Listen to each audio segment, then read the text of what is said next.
ও ব্যক্তির জাহান্নাম গ্যারেন্টেড, ও জাহান্নামে যাবে কনফার্ম, এক বিনা হিসাবে জাহান্নাম, জান্নাতে না।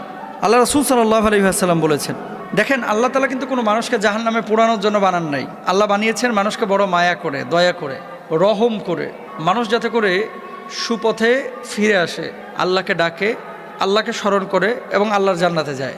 কোনো মানুষকে আল্লাহ তাআলা ইচ্ছাকৃতভাবে জাহান্নামে জ্বালাবেন না, এটা আল্লাহ তাআলার বৈশিষ্ট্য না।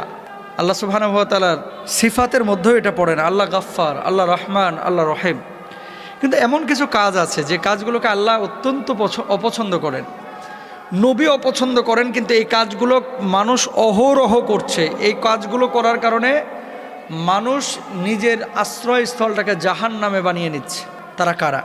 এক নম্বর, রাসূল আকরাম সাল্লাল্লাহু আলাইহি ওয়াসাল্লাম বলেছেন, মুদমিনুল খামর, যে মানুষটা নিয়মিত মদ পান করে, বছরে একবার পান করলো সে কবিরা গুনাহ করেছে। কিন্তু যে দিন রাত 24 ঘন্টা মদের সাথে